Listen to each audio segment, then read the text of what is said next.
Billionaire yells at Waitress. She says one sentence that freezes the entire restaurant. The hush that fell over Le Papillon, one of Manhattan's most exclusive restaurants, was deafening. Waiters froze mid-step, diners set down their forks, and the pianist stopped playing mid-note. All eyes turned to the corner table where an impeccably dressed billionaire glared at the trembling waitress. His booming voice cut through the air, demanding perfection, belittling her efforts, and seething with impatience. No one dared speak up, until the waitress looked him dead in the eye. A single sentence slipped from her lips, words so unexpected, so arresting, that they seemed to halt time itself. In that moment, lives would forever change. Sophia Jenkins had never been the type to seek out drama. She was 28, juggling 2 jobs, a mountain of student loan debt, and a spirited 7-year-old daughter named Kiki, who constantly begged for dance lessons. But this was life in New York City.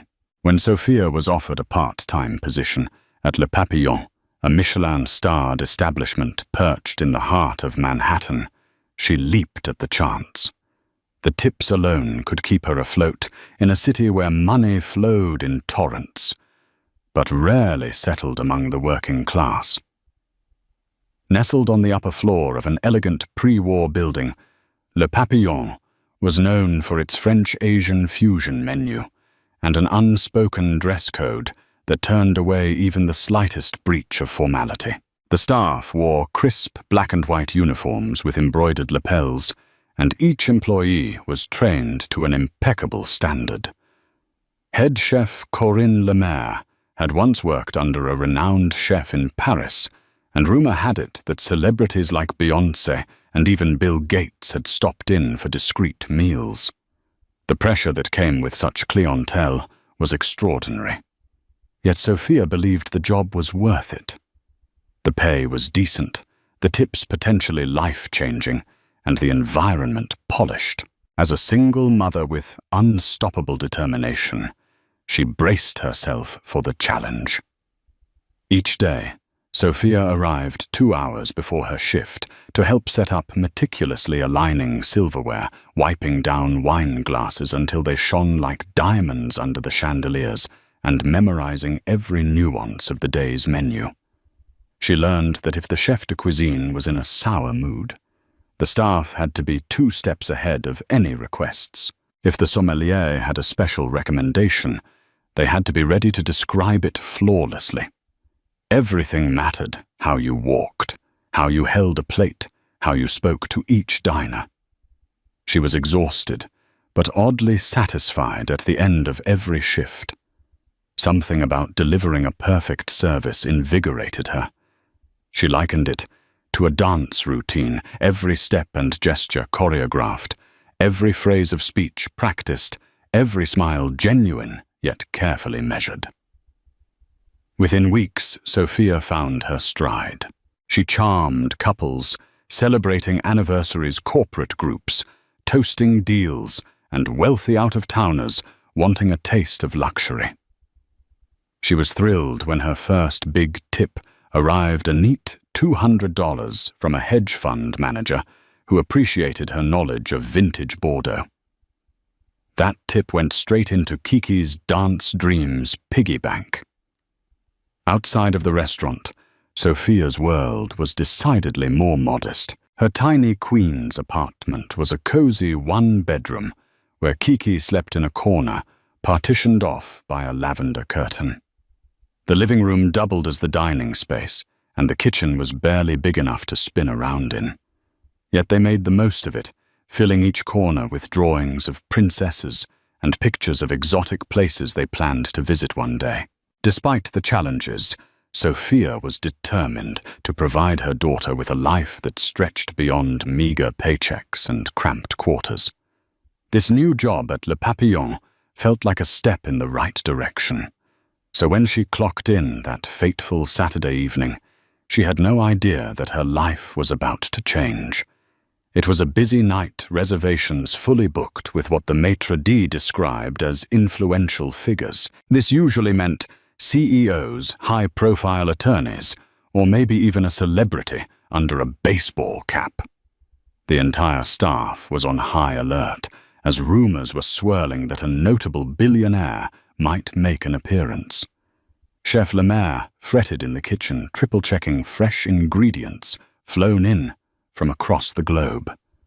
The sous chefs prepped dishes with a precision that bordered on surgical. That was the night Ethan Caldwell strode through the doors of Le Papillon, known in the media as a reclusive billionaire who rarely granted interviews. Ethan had amassed his fortune in technology, specifically advanced predictive software that governments and corporations coveted.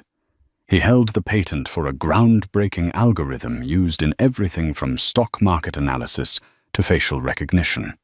Tabloids had a field day whenever he was spotted reporting on everything from his choice of suits to the mysterious women occasionally seen at his side. Some called him the next Jeff Bezos, others the new Steve Jobs. Many described him as brilliant, yet ruthless, a man who allegedly valued his time and money above human decency. But to the staff of Le Papillon, he was simply Table 9 tonight. And that was all that should matter, at least according to the restaurant's code of conduct. Sophia, having studied the seating chart, knew he was the last-minute VIP addition, the kind who might drop 4 figures on a bottle of wine without blinking. She wasn't assigned to serve Table 9 at first, but fate has a funny way of intervening. Chapter 2. A tense encounter. Approx. 800 words. The restaurant buzzed like a hive on the brink of chaos. Waiters circled the dining floor like choreographed dancers, swift, silent, and efficient. Every seat was filled. The clink of glasses, the rustle of napkins, and the quiet hum of polite conversation intermingled with the subdued notes of live piano music. Sophia's section for the night was originally tables 5, 6, and 7, none of them especially important. Table 5 was a couple celebrating their 20th wedding anniversary.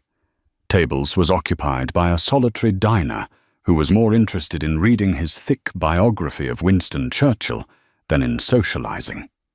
Table 7 was a small group of art dealers politely discussing an upcoming auction. Sophia had just successfully delivered amuse-bouches, a trio of delicate canapés, to each table without incident. So far, so good. Then came the surprise. Julian, the waiter assigned to Table 9, slipped in the kitchen.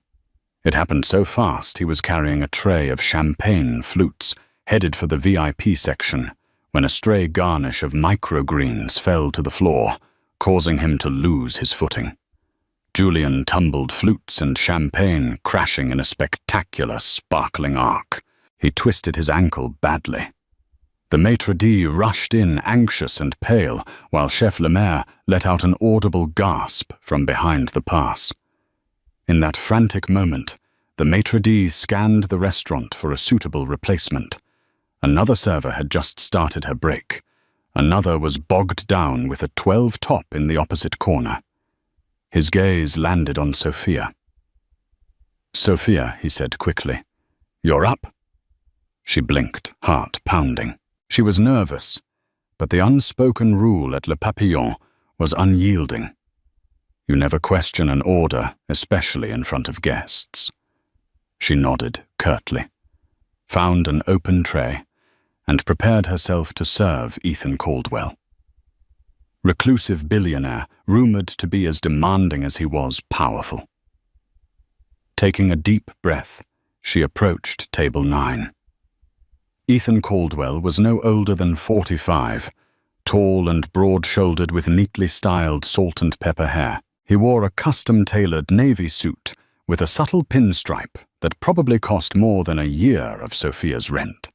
His wrist sported a watch that gleamed with understated opulence, something Swiss, no doubt. Next to him sat a business associate, slighter in build, equally well-dressed, whose name Sophia would later learn was Aaron Welsh. Surrounding them were 2 bodyguards, seated at separate tables attempting to be inconspicuous, but failing miserably, given their matching black suits and earpieces. Sophia approached, posture-aligned, eyes calm, a faint smile etched on her lips. "Good evening," she said, voice steady. "Welcome to Le Papillon. My name is Sophia, and I'll be taking care of you tonight. May I start you with our signature cocktails, or would you prefer to see the wine list?" Ethan glanced at her, barely acknowledging her presence. She could see the flicker of annoyance in his steel-grey eyes, presumably due to the minor commotion with the champagne fiasco. Aaron Welsh offered a polite smile, but Ethan said nothing. "Wine list," he muttered. "Make it quick, and if you have a good vintage of Riesling, bring that." He didn't look up from his phone fingers flying across the screen. Sophia nodded and hurried to fetch the wine list, ignoring the knot forming in her stomach. She reminded herself that as a server, her job was to remain calm, professional, and gracious, no matter who sat at the table. This was the unwritten credo she and her colleagues lived by daily. Be invisible when needed. Be supportive when invited, and always maintain composure. She took a mental note to check the cellar for the recommended Riesling that Chef Lemaire had raved about. Perhaps it might please him and brighten his mood. Returning to table 9, she carefully offered the list. "We have an excellent Riesling from the Mosel Valley," she suggested in her best polite tone.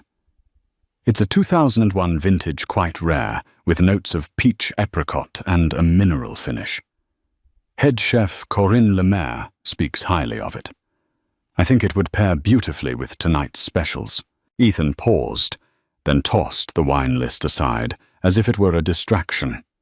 He hadn't once made direct eye contact yet. "Fine. Bring it," he snapped. "But let's not waste time with the cheap stuff. I can pay for quality." Sophia nodded, forced a mild smile, and stepped away. In the brief moment she spent fetching the bottle and retrieving the correct glassware, she felt a pang of anxiety. There was nothing unusual about demanding guests, some even borderline hostile. But there was an aura around Ethan Caldwell, an electricity in the air that made her uneasy. Perhaps it was his wealth, or the swirl of rumors about his intimidating personality, or maybe just the fact that she was new to serving high-profile clients at Le Papillon. Either way, she knew one misstep could lead to a nightmarish shift. She meticulously carried out the bottle presentation showing Ethan the label. He waved it off impatiently, allowing her to pour a small sample. He took a sip, pursed his lips, and nodded curtly. So far, so good. When she attempted to describe the evening's specials, though, he cut her off mid-sentence. "Stop wasting my time with pleasantries," he said sharply. "Can we just order? I have a meeting in 20 minutes. Bring me the Wagyu beef, seared rare black garlic sauce on the side, no garnish, and a side of truffle mashed potatoes. Make it happen quickly." Her heart quickened. Le Papillon prided itself on elegant plating, all meticulously arranged with garnishes and accompaniments. But she had no choice. "Of course, sir," she said, keeping her face neutral. Turning to Aaron Welsh, she politely inquired what he'd like to order. He looked deeply uncomfortable, as though he disliked the tension, but was used to following Ethan's lead. He ordered a bouillabaisse and politely thanked her. As Sophia disappeared into the kitchen to place their orders, she felt the tension throbbing in her chest. Other staff members whispered about the scene at table 9. Chef Lemaire was particularly anxious personally tending to Ethan Caldwell's meal, wanting to ensure that if this rumored billionaire ever decided to invest in a new gastronomic venture, Le Papillon would be the first on his list. Unbeknownst to her, the real drama was only just beginning. While Ethan Caldwell sipped his prized Riesling, The rest of Le Papillon's dining room remained a swirl of refined activity.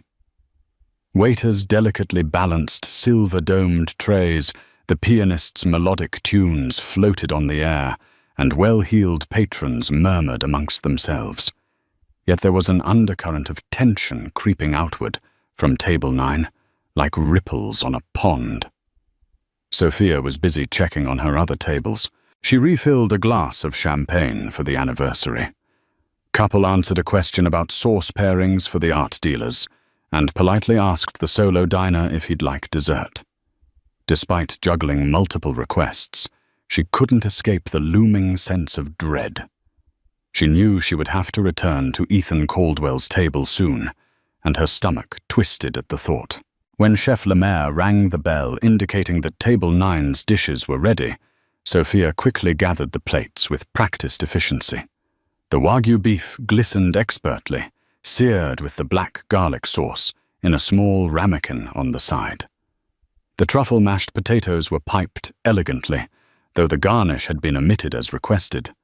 Chef Lemaire had not been pleased, but Ethan's demands were absolute. Beside that sat the bouillabaisse fragrant with saffron tomatoes and delicate pieces of shellfish. Sophia emerged from the kitchen and made her way through the tables, head held high. As she arrived at table 9, she gently placed the Wagyu before Ethan, then set down the bouillabaisse in front of Aaron Welsh. "I hope you enjoy your meal," she said softly, stepping back to maintain the polite distance required. For a few minutes, Ethan picked up his cutlery and began to eat, ignoring Sophia entirely. She half expected him to bark some complaint about temperature or presentation, but to her surprise, he seemed too absorbed in his own thoughts to speak. Instead, she watched Aaron's discreet nod, acknowledging the quality of the bouillabaisse, and felt slightly relieved. But just when she thought she might skate through the service unscathed, Ethan's face hardened. He set down his fork, leaned back in his chair, and pushed the plate away in an abrupt gesture. "Waitress!" he barked, looking directly at Sophia for the first time. Her heart lurched at his commanding tone, but she approached maintaining a calm demeanor. "Yes, sir," she answered, trying not to let her apprehension show. Ethan gestured to the steak, his expression stormy. "This is raw," he snarled. "I asked for rare, not raw. Are you trying to give me food poisoning or something?" Sophia swallowed hard. She knew for a fact that Chef Lemaire's cooking was impeccable. The internal temperature of that Wagyu would have been precisely what Ethan had asked for. But a server never argues in front of a guest. "I'm sorry to hear that, sir," she said, voice measured. "I can have it taken back to the kitchen and cooked further to your liking." He let out a mirthless laugh, loud enough to turn a few heads at nearby tables. "Cooked further, I shouldn't have to repeat myself. This place is supposed to be top tier. You should know how to serve a steak properly." Sophia breathed in and out steady. She reminded herself of little Kiki back home, of the rent that needed paying, of the tips she relied on. "I understand," she said softly. "Let me fix this for you immediately." "Chef Lemaire." "Will, I don't want excuses," Ethan snapped. "I want solutions. Now. And while you're at it, bring another bottle of that Riesling. And hurry." Aaron Welsh glanced at Sophia apologetically, but he said nothing. The tension in the dining area thickened. Nearby patrons shifted uncomfortably, unsure whether to keep watching or pretend they hadn't noticed. Sophia felt her cheeks flush, but kept her posture poised. "Yes, sir," she said, lifting the plate and turning to leave. Only then did the billionaire raise his voice to address the rest of the restaurant. "For a place like this, to mess up a simple steak is ridiculous. Do you realize how much money is spent to dine here? You'd think they'd hire competent staff." A hush fell among the diners as Ethan's outburst reverberated against the elegantly panelled walls. Murmurs rose among the crowd. Aaron placed a hand on Ethan's shoulder, trying to calm him, but Ethan shrugged him off. Sophia's ears burned. It was one thing to be berated quietly, but quite another to be humiliated publicly. Her composure slipped for a moment, a flash of hurt crossing her face. However, years of hardship had taught her to remain calm under provocation. She disappeared into the kitchen, asked Chef Lemaire to cook the steak just a tad longer, and retrieved another bottle of Riesling. The chef was furious at Ethan's accusation of rawness and questioned if the man even understood what rare meant. Still, their hands were tied. The customer was always right, especially a billionaire who could make or break reputations. Sophia returned with the updated Wagyu and the new bottle, carefully displaying it for Ethan's approval. He gave no sign of courtesy, merely lifting his glass for a refill as she poured. Tension lines creased his forehead, and his voice dripped with disdain. She set the steak in front of him. "I hope this is to your satisfaction," she said, biting back any edge in her tone. He glowered at her, but cut into the meat. He took a bite, then nodded curtly. Finally he muttered. Then he added, "You should have done it right the first time." His voice echoed. A few patrons stared openly now, while others pretended to be absorbed in their meals. The pianist continued playing more softly, more hesitantly, trying in vain to maintain the ambiance. Ethan's eyes flicked up at Sophia. "Well, what are you waiting for? You can go." She inclined her head and stepped away, feeling her pulse racing. Before she could take more than 3 steps, he barked again. "Waitress." She froze, turning slowly. His phone buzzed on the table. He glanced at it, reading a text, and then glared at Sophia as though she had personally offended him. "Get me the check." "Now," he ordered, "and get your manager over here." Sophia's stomach sank. This couldn't be good. She hurried to the maitre d', who immediately tensed at the request. Managers rarely appeared tableside unless there was a major issue, and for a VIP like Ethan Caldwell, damage control had to be swift and thorough. The maitre d' smoothed his jacket and joined Sophia approaching table 9 with careful diplomacy. Ethan wasted no time in ranting about how incompetent the service was, how his steak was subpar, and how his time was wasted. The maitre d' tried to placate him, apologizing profusely and promising to remove the Wagyu from the bill. It was then that the dreaded moment happened. Ethan turned to Sophia, face twisted with scorn, and unleashed an insult-laden tirade that rose above the gentle hum of the dining room. "This waitress is clueless," he fumed. "She can't follow simple instructions.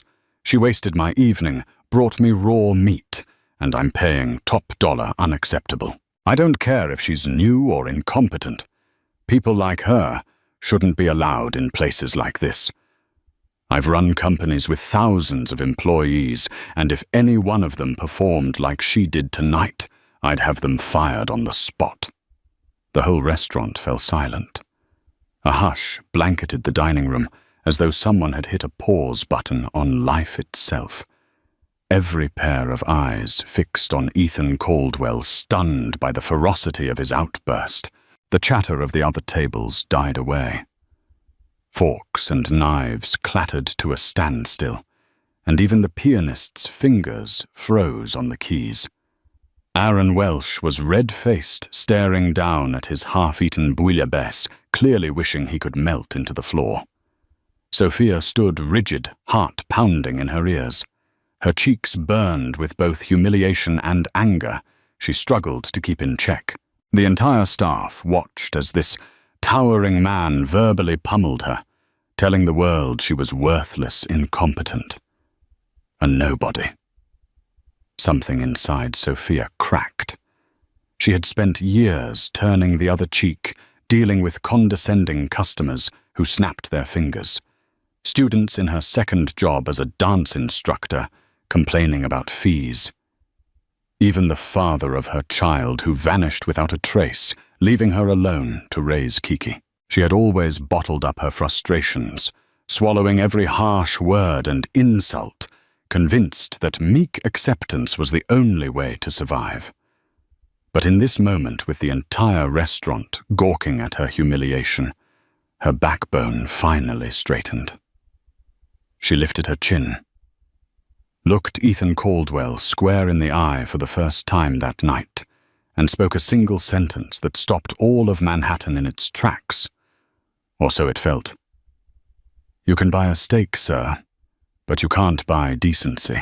Her voice was calm, but the words cut through the air like a knife.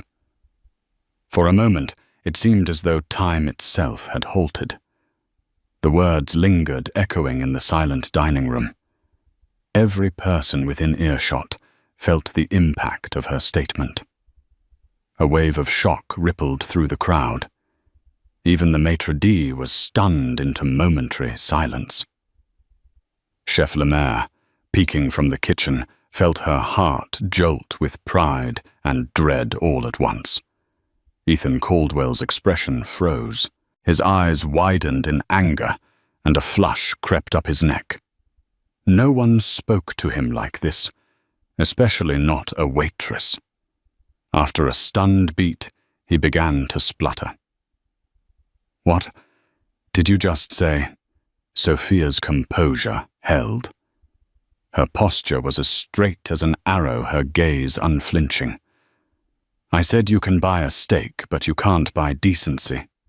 She repeated, her voice echoing the calm resolve of someone who had finally had enough. She expected an immediate explosion from him, but instead, the entire restaurant seemed to hold its breath, waiting for his reaction. People slowly emerged from their stunned silence. A few tables began clapping tentatively at first. Then one or two bolder voices joined in, until a soft applause spread across the room like a gentle wave. It was a subtle but tangible show of solidarity with the courageous waitress who had dared to speak her truth. Ethan's face contorted with rage. He stood abruptly, nearly knocking over his chair. The half-eaten steak before him lay forgotten. "How dare you?" he roared. "Do you have any idea who I am? I could buy this entire restaurant and fire you all. I could ruin your life with a single phone call." Sophia swallowed, her pulse drumming, but she refused to back down. She was no fool. She knew the risk she had taken by speaking out.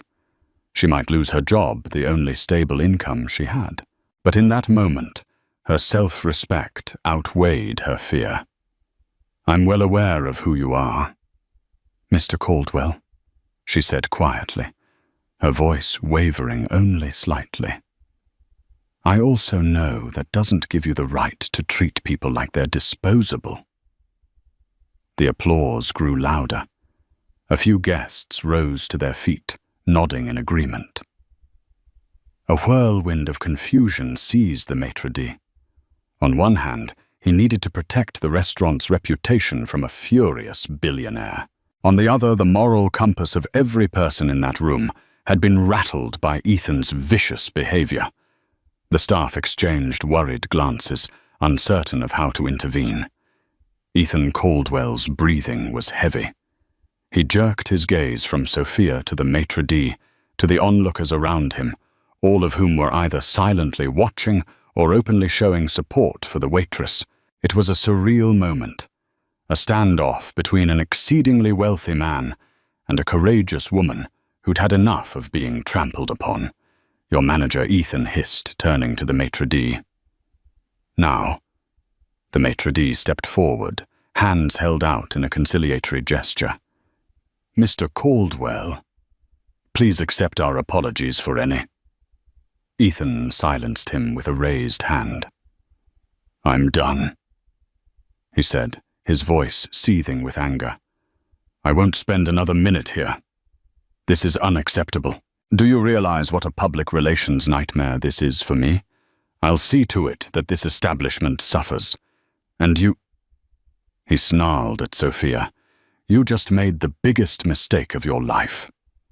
Without waiting for the check, he tossed a wad of cash onto the table, far exceeding the bill, apparently, and grabbed his phone.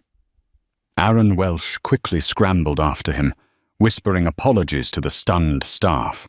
The two bodyguards who had stood abruptly when Ethan shouted followed their employer out the door, leaving the entire restaurant in a hushed state of disbelief. Sophia stood rooted to the spot, her entire body shaking from the adrenaline rush. Had she really just done that?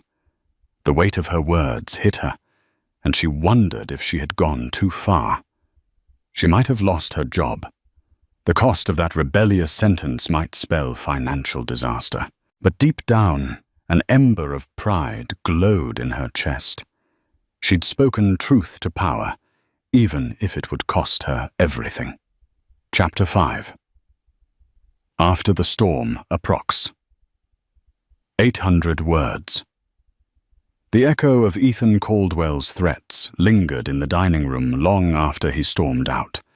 People began to whisper to one another, some shaking their heads in disbelief, others stealing glances at Sophia, who remained standing near table 9, the cash scattered across the table like unwanted confetti. It was only then that she realized her eyes were brimming with tears.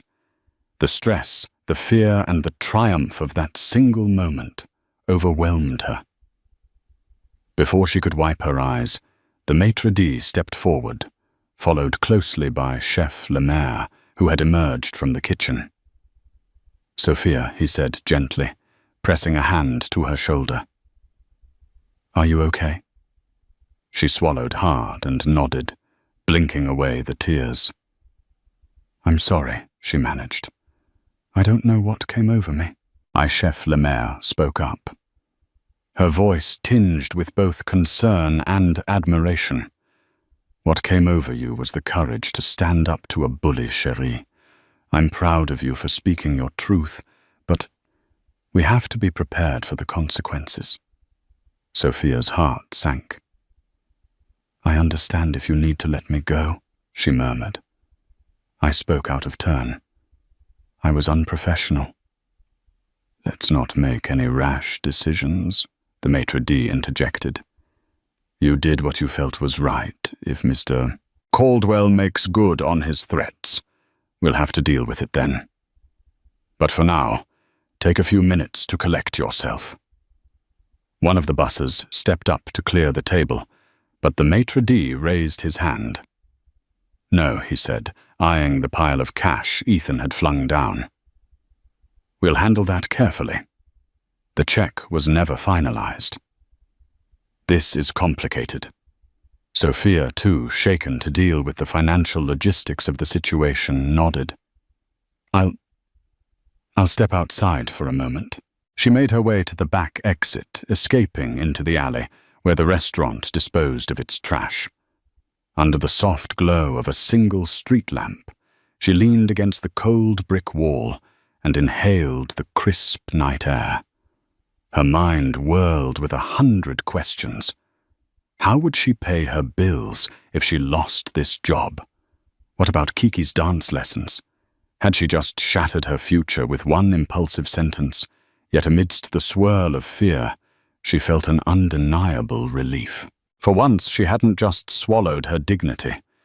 She'd stood up for herself, and by proxy for every server, cashier, receptionist, or sales clerk who had ever been dehumanized by someone wielding wealth as a weapon.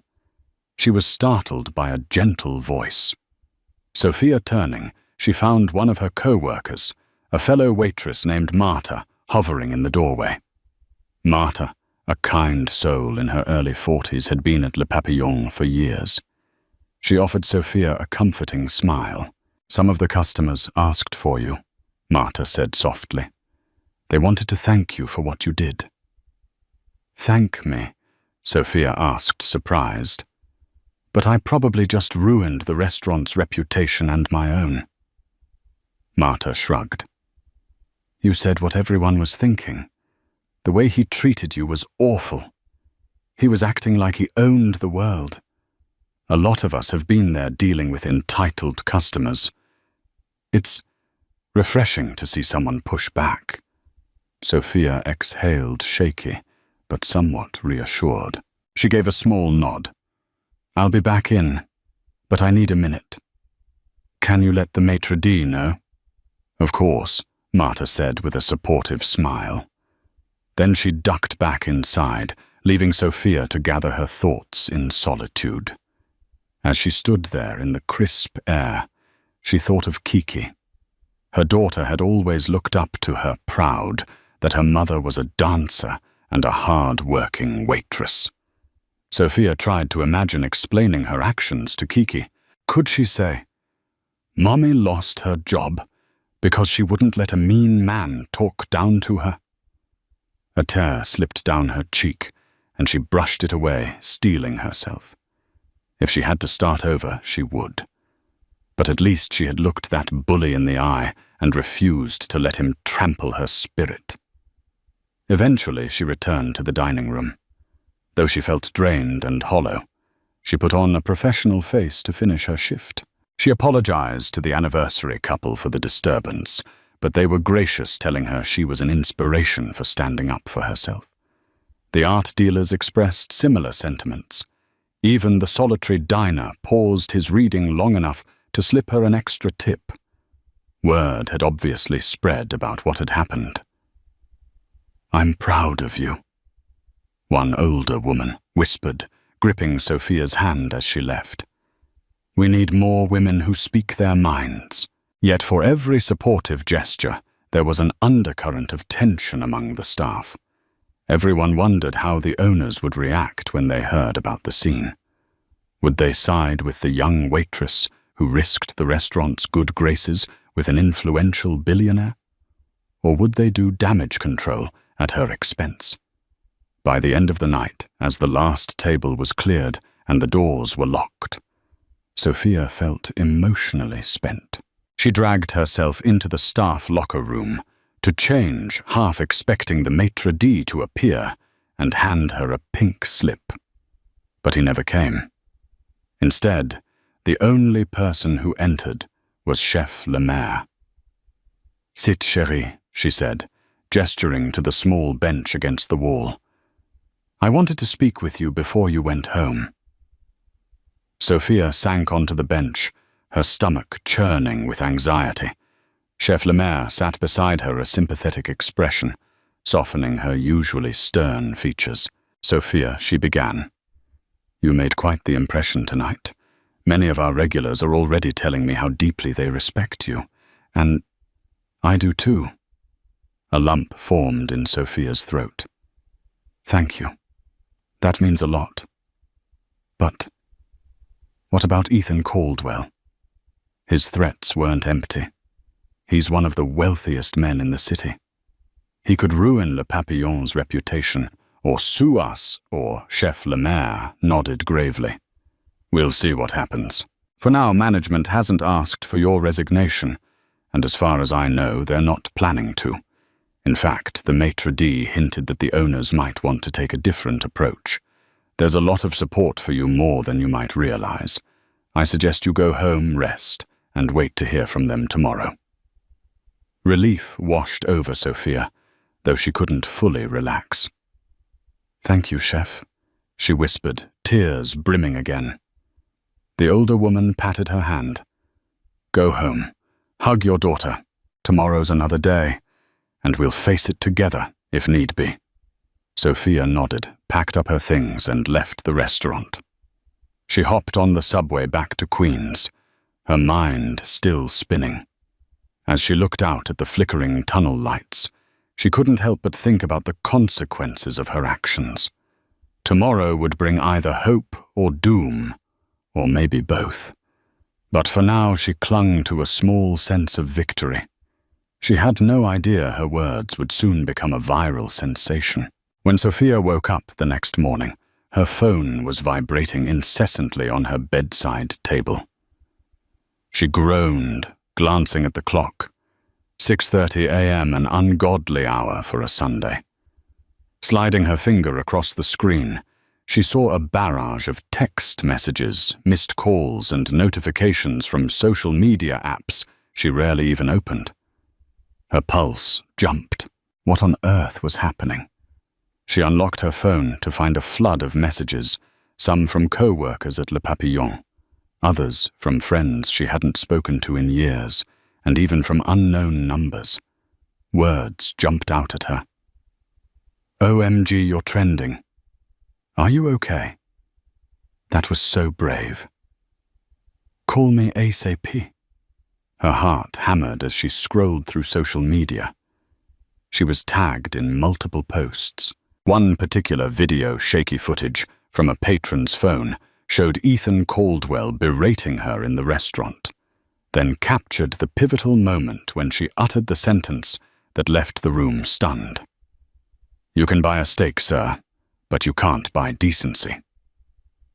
The clip ended with Ethan's outraged departure, followed by the applause that spread through the dining room. Already, the video had hundreds of thousands of views on Twitter and Instagram, with comments pouring in at breakneck speed.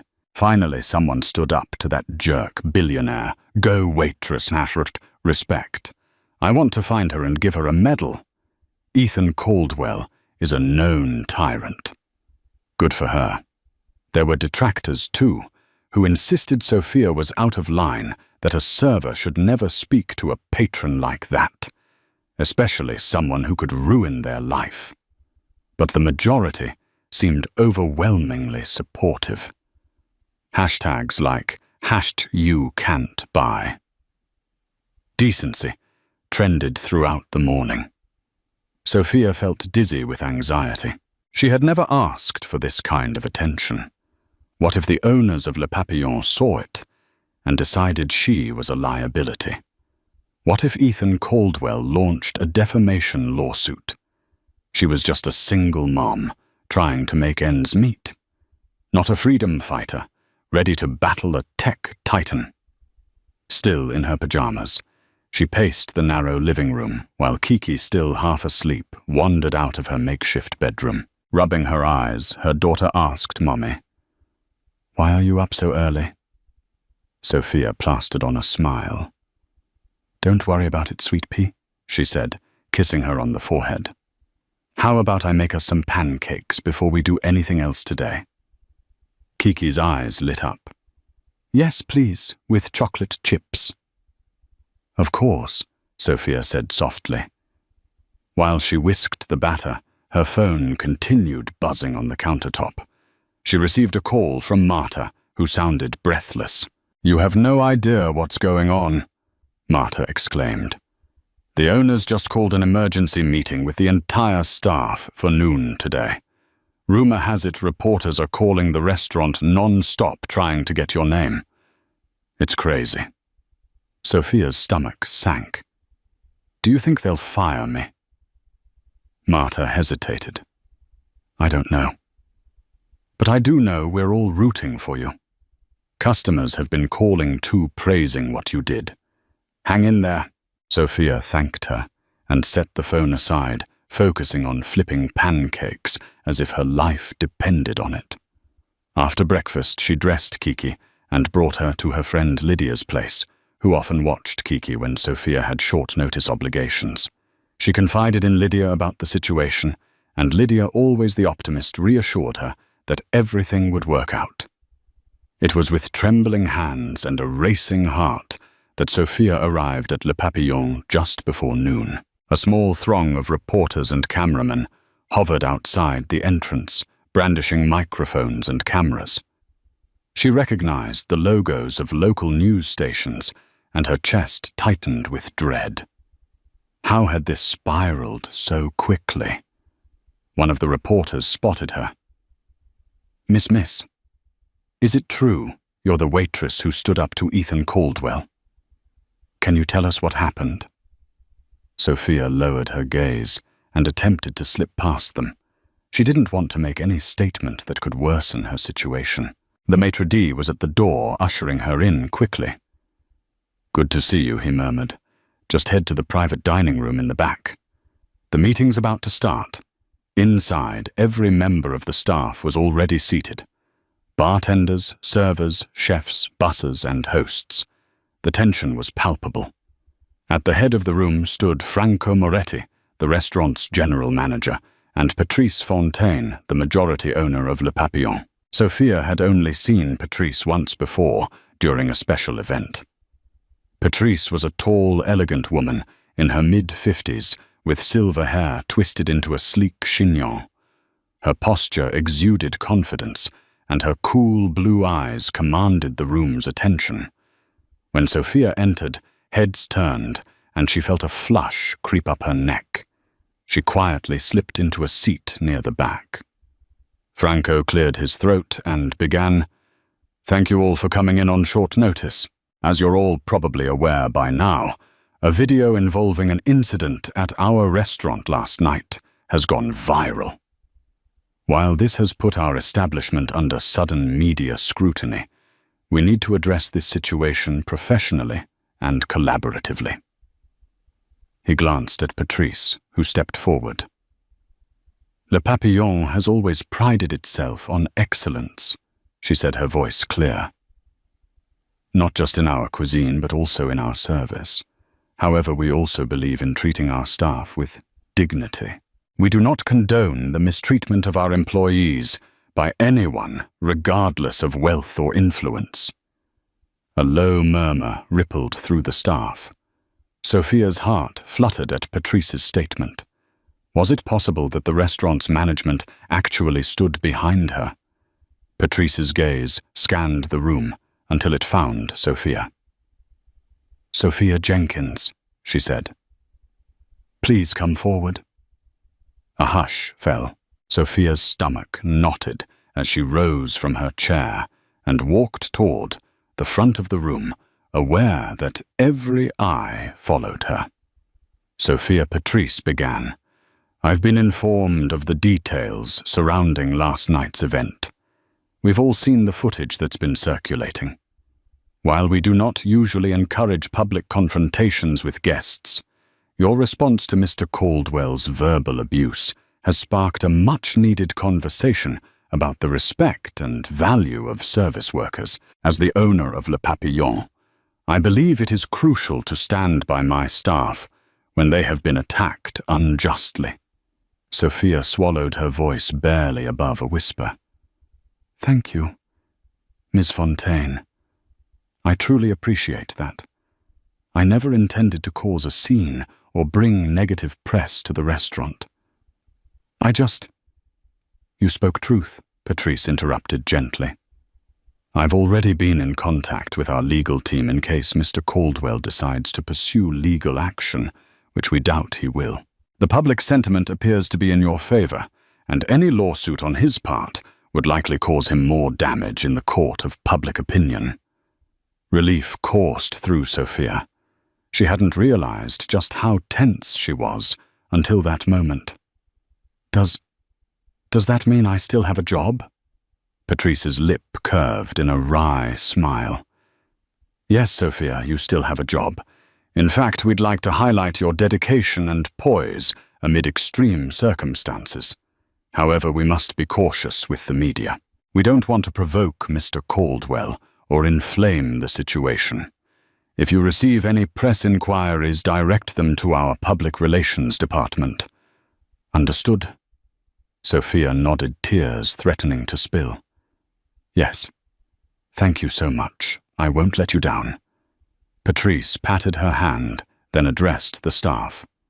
"For now, if any of you are approached by reporters, please refrain from giving statements. Direct them to Point. We will release a formal statement soon. Let's remember that we're a team, and we will treat each other and our patrons with the utmost respect." The staff applauded quietly, and Franco ended the meeting shortly after. While a wave of employees came to congratulate or hug Sophia, she stood in a haze of relief and lingering anxiety. She'd been granted a reprieve, but she knew the story was far from over. Ethan Caldwell might still retaliate, and the world's attention was on her. Still, for the first time in her life, Sophia felt seen, not as an invisible waitress to be stepped on, but as a person with a voice and dignity that could not be bought at any price. In the days that followed, Sophia's life transformed in ways she never could have anticipated. The formal statement issued by Le Papillon was measured and firm. They stood behind their employee, denounced harassment, and assured the public that they would continue to offer world-class dining without compromising the dignity of their staff. This approach ignited a flurry of supportive messages on social media. Her face, captured mid-sentence in that grainy cell phone video, became a symbol of standing up against toxic entitlement. Hashtags multiplied. Memes appeared. Late-night show hosts joked about Ethan Caldwell's meltdown. A satirical article in The Onion teased Billionaire, outraged that Waitress expects basic courtesy, spends $10 million on etiquette book to prove point. Amid the frenzy, calls and emails flooded the restaurant, many from journalists requesting interviews. Following Patrice's advice, Sophia politely deflected them all, forwarding inquiries to the PR department. She tried to maintain her normal routine, taking Kiki to school, working her shifts, dancing with the small group of students she taught on weekends. But it was surreal to navigate the swirling media storm while attempting to appear calm for her daughter's sake. Then one late afternoon, as Sophia was finishing an early shift, the maitre d' approached her with a bemused expression. "Sophia," he said, "there's someone here to see you. He says he's a friend of the owner and has a few words of support." Patrice approved it. She glanced around. "Who is it?" He jerked a thumb toward a discreet corner of the bar area, where a tall man in a grey blazer stood with his hands clasped. He wore simple jeans and stylish sneakers, and though he tried to look incognito, the face was unmistakable. Sophia blinked, certain she was hallucinating. It was Bill Gates. She nearly dropped the tray she was carrying. The Bill Gates. The Microsoft co-founder, billionaire, philanthropist, and tech icon, just standing casually in Le Papillon's bar area, waiting to talk to her. Are you serious?" she breathed. The maitre d' nodded wide-eyed. "Yes." He said Patrice is an old acquaintance of his, and he heard about what happened here. Her mind spun. Why would Bill Gates want to talk to her? She was just a waitress. Gathering her courage, she approached him. Up close, he looked surprisingly down to earth, wearing a kind smile behind unassuming glasses. "Mr. Gates," she managed, her voice tinged with awe. I'm Sophia Jenkins." He extended a hand. "Nice to meet you, Sophia," he said warmly. "I hope I didn't cause you any trouble by dropping in. I just wanted to offer some words of encouragement. Patrice told me about the incident with Ethan Caldwell." He paused, adjusting his glasses. "Sometimes people with wealth forget about humanity. You, on the other hand, reminded the world that decency is priceless." Sophia's cheeks flushed. "I don't know what to say. Thank you, but it was all so unexpected. I really wasn't trying to make a point or go viral." He laughed softly. "That's often how these moments happen. But you should know I respect your courage. I've dealt with all kinds of corporate bullies in my career. People forget that power and wealth aren't excuses for bad behavior. When Patrice told me your story, I decided I wanted to meet you if you were willing." She nodded, hardly believing this was real. I appreciate that more than I can express.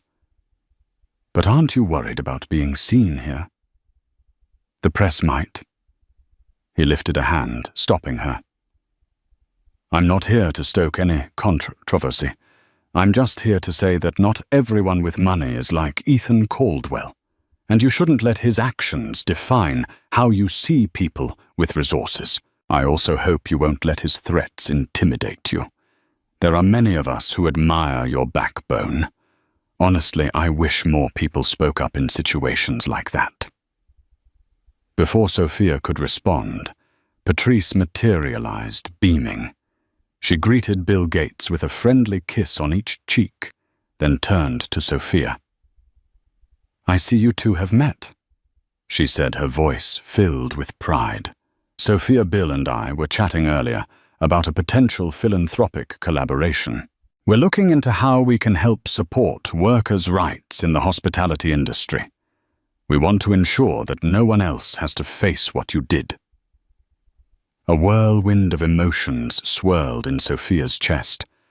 She, a small-town girl from upstate New York, who had come to the city with big dreams of dancing and was now a single mom scraping by, was being told that Bill Gates and Patrice Fontaine wanted to help people like her. It was surreal. "That's incredible," she finally managed. "I never imagined something like this could come out of that awful night." Patrice nodded. "Neither did we. But sometimes adversity shines a spotlight on issues that need addressing. We're going to use this momentum to push for better protections and respect for service workers, and we'd love for you to be involved in some capacity." Sophia blinked, overwhelmed. Involved. She couldn't help but laugh nervously. "I'm not really an activist.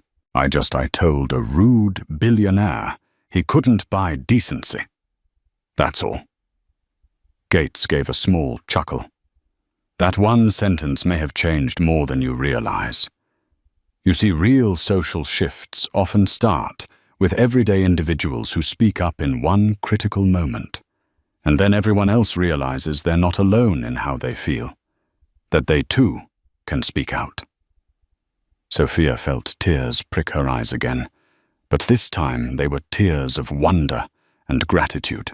"Well," she said, shakily, "if there's anything I can do, share my story. Give my perspective, I'd be happy to, especially if it helps others in my position." Patrice and Bill both smiled, exchanging glances. "We'll be in touch," Patrice said, "with the details. But for now, let's celebrate the fact that you're still here employed and you've put a spotlight on an important issue." The rest of the conversation felt like a dream. Bill Gates asked about Kiki, about Sophia's dance background, and how she balanced her hectic schedule. He listened intently, displaying genuine curiosity and kindness, exactly the opposite of Ethan Caldwell's brusque entitlement. When he finally left, the entire staff buzzed with excitement. Patrice made sure the encounter remained discreet, letting Bill slip out a side door to avoid the press. Within an hour, Sophia was on her way home, her head spinning. She still had to pick up Kiki from Lydia's and figure out what to make for dinner. But she carried a newfound sense of purpose, buoyed by unexpected allies. The confrontation with Ethan Caldwell had unleashed a wave of trials, but also a current of compassion and activism that she never imagined possible. Over the following weeks, the media frenzy gradually began to subside, replaced by thoughtful conversations about service industry standards. Sophia continued working at Le Papillon, though she noticed an uptick in curious customers who recognized her from the viral video. Some came purely out of curiosity, hoping to catch a glimpse of the famous Waitress, but many arrived with genuine admiration, leaving generous tips and encouraging words. One evening, Patrice held a private gathering at Le Papillon, inviting industry leaders, philanthropic personalities, and a few select journalists. The purpose was to launch a new initiative, Project Decency, a foundation aimed at promoting worker protection, anti-harassment training, and empowerment for service employees. Patrice introduced Sophia as the unexpected catalyst for the movement. Standing at the microphone in the softly lit dining room, wearing her black server's uniform, Sophia felt both terrified and exhilarated. She looked out at the crowd, chefs, restaurateurs, activists, even a few celebrities. Bill Gates stood alongside Patrice, nodding in quiet support. Sophia took a deep breath. "Good evening," she began, voice trembling slightly. "I never thought I'd be standing here speaking to a room of such distinguished individuals. A month ago, I was just a waitress trying to provide for my daughter and do my job well.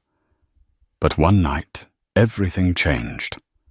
I spoke a single sentence to a powerful man, and it resonated far beyond my station. I've since learned that sometimes it only takes a moment of courage to highlight a systemic issue, one that affects millions of people in the service industry." She paused, gathering her thoughts. "I don't stand here to vilify anyone, but I do want to remind everyone that respect is not optional. It's a basic human right. If we can create an environment where no server, cashier, janitor, or housekeeper ever feels powerless against harassment, then we've achieved something far greater than just a viral moment." Applause rose from the audience, gentle but heartfelt. A wave of warmth washed over Sophia, and she smiled, recalling the time she was too shy even to stand up to her dance instructors in college. Now she was speaking to a room filled with influential figures, urging them to promote decency. After the speeches concluded, the event transformed into a cocktail reception.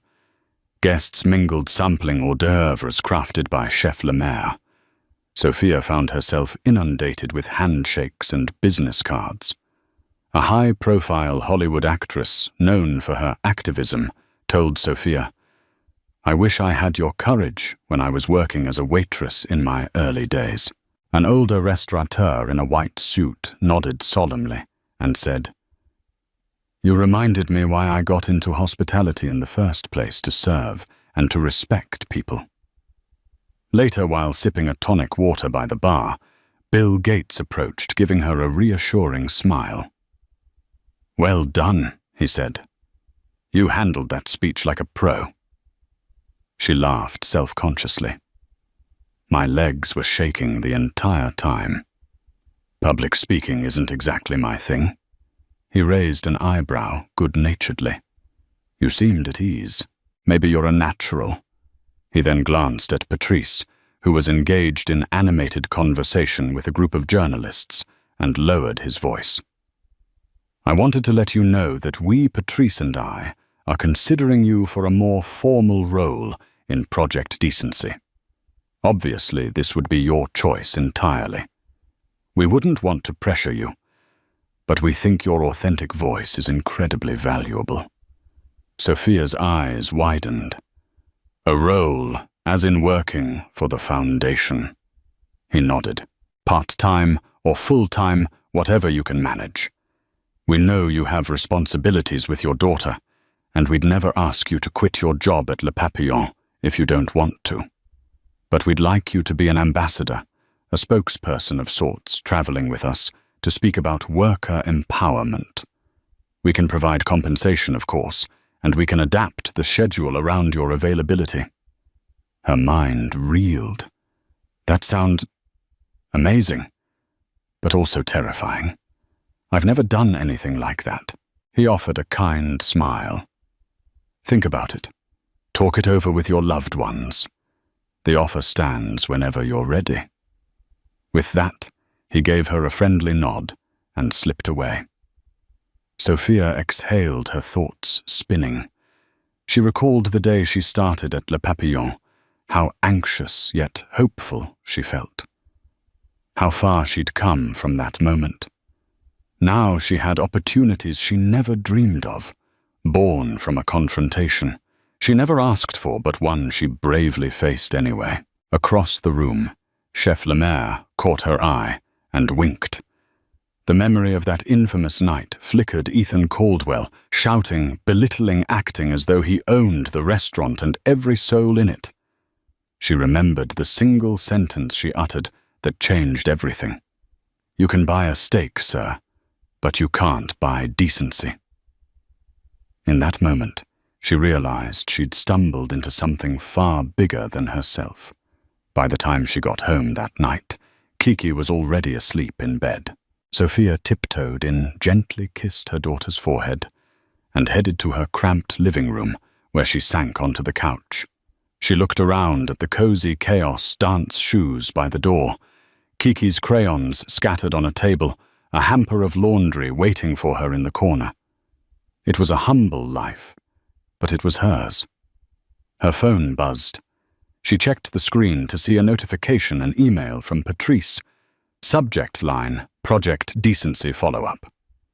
Heart pounding, she opened it. Sophia, thank you for your wonderful speech tonight. Enclosed is more information about the formal role we'd like to offer you. Please let me know your thoughts.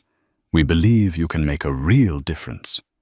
Warm regards, Patrice Fontaine. A swirl of hope and apprehension surged through Sophia. She set the phone aside, knowing she needed time to think. Could she truly step into such a role, traveling and speaking publicly? Was it wise to leave or reduce her hours at Le Papillon, an income she still desperately relied on? Yet if this opportunity allowed her to better provide for Kiki and help millions of other service workers, wasn't it worth considering? She couldn't help but smile, remembering her own words. You can buy a steak, sir, but you can't buy decency. That moment of spontaneous bravery had opened a door to a new horizon. She didn't know exactly where the path led, but she felt a surge of confidence pulsing through her.